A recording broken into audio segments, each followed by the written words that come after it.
Hi, Rainrix here, and we're talking about kurogane no line barrels. First thing I'm talking about is Hisataka Kato, the main antagonist. Uh, Initially, he came off, I thought, as being extremely, almost overly calm, and his facial expression almost never changed throughout the course of the whole series. And whenever one of his comrades, during one of their missions would die, it seemed to not affect him at all. And not only that, but his overall aim, his overall goal was very ambiguous. You never really, they vaguely hinted at it that it was world conquest, basically the standard, bad guy aims and goals, which made it seem really suspicious right off the bat. The fact that he was so reserved about what he was thinking and what he was planning.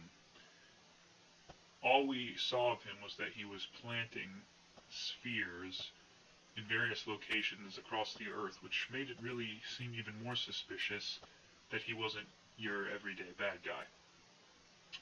Now, he reveals that he is actually a good guy, and he came from the alternate dimension, posing as a bad guy to prepare for the invasion of Earth, when in reality, his plan was to beef up the defenses of Earth by fighting them as the head of the Kato organization.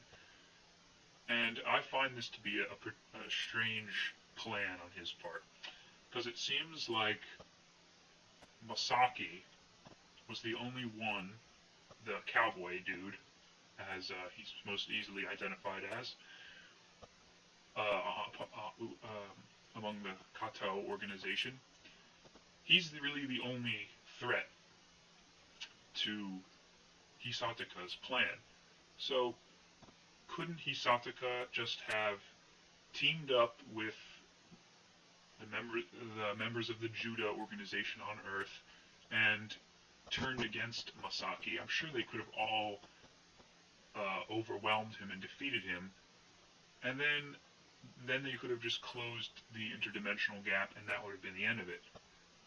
Why did he have to wait so long, plant all the spheres before revealing that he was good, and at the cost of several of the main characters' lives, such as the president of the Judo organization, who could have helped a lot? I mean, but it's interesting because even after he is killed, he still exerts almost the same amount of influence as when he was alive. So why did he even have to get killed in the first place? He still went on as, being that kind of hilarious projection of himself. It seems like he wasn't really dead at all. Anyway,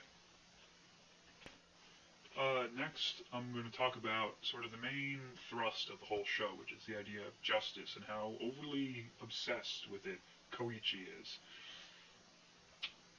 Basically, Koichi gets this whole obsession with justice from his childhood friend, Hayase. Hayase was the stronger one of the two, and he protected Koichi when he would, get attacked by the bullies in school, and so Koichi came to look up to Hayase as being a great figure of justice, and he wanted to be just like him. This kind of establishes the groundwork for Koichi's character to grow upon.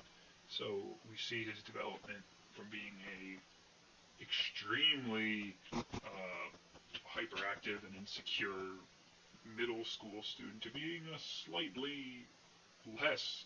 He didn't really develop all that much. His sense of justice never dwindled. However, at the end, an interesting development is made, and that is Hayase returns to life and tells Koichi that the only reason he was protecting him as a kid was to get Ritsuko, this girl, to notice him because he had the hots for her. he wasn't protecting Koichi. I mean, he was, but that wasn't his ultimate goal. So when Koichi hears this, the whole show, like the whole theme of the show, gets turned upside down, and then we're left wondering. So okay, all of Koichi's basis for wanting to be an ally of justice is now demolished. But the funny thing about this show is that it really doesn't have an effect on Koichi, because that's just the kind of main character he is. He's so thoughtless and so over-impulsive that even this revelation that's made to him later on in the show really doesn't affect him all that much. He kind of does the wide-eyed thing and then just sort of shrugs it off and kind of like forgets about it and just goes on some other ego trip and just, wants to continue looking cool, since that's also part of being an ally of justice. So, I guess you could say one theme of this show is basically it's hard to separate looking cool from being a so-called ally of justice. When you're someone who has that much power, that much responsibility, you're flying around in a giant mech, saving the world on numerous occasions, it's kind of hard not to look cool. And it's very easy to let this go to your head, and becoming egotistical is very often seen as a negative trait to possess. But in this case, it's interesting because the main character definitely possesses that trait, and yet that's pretty much what pulls us through in the end and helps save humanity. And so the creators of this show picked the perfect main character to show this, a middle schooler, because we all know that when you're in middle school and high school, looking cool is of the highest concern. And this ties in quite well to the next thing I'm going to talk about, which is the final confrontation with Masaki. When the spheres have been placed, the interdimensional link is opened, and the invading force comes to take over planet Earth, and Masaki leads the way with his giant ball, hairy testicle in space. No, it's not hairy.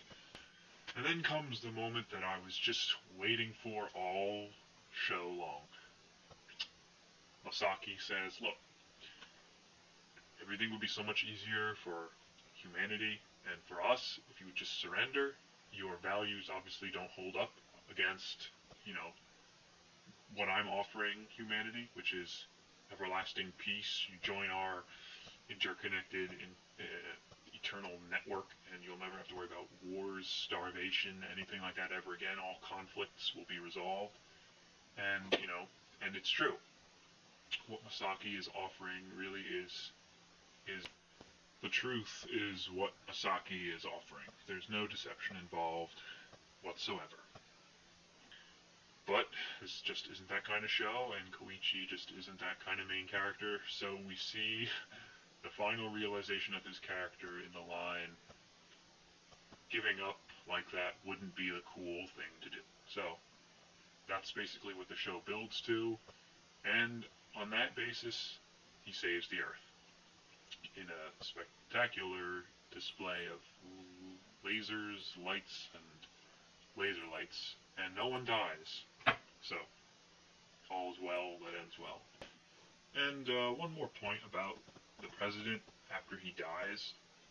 I was actually, then is reborn as a hologram. I was actually really happy to see him reborn in that cheesy kind of manner, because to be honest, while he was alive, he was like the main source of comic relief, in my opinion, and I just loved his character. He was so silly, and you wonder how he became the president of the Judah Corporation. And it's great that even after he's dead, they probably knew that we can't get rid of this guy. He's too funny. And and it's weird because he sacrifices himself as a hologram in the end. Like, how does he do that? He's the only person that could ever pull that off, the president. As a hologram, he somehow sacrifices himself. He's dead. Okay, yeah, you get the picture at the end in order to buy them some time and open up a gap for an opening for an attack. So he's probably my favorite character in the show, the President Ishigami. Thanks for listening. This is my first time trying this, and I'll see you later.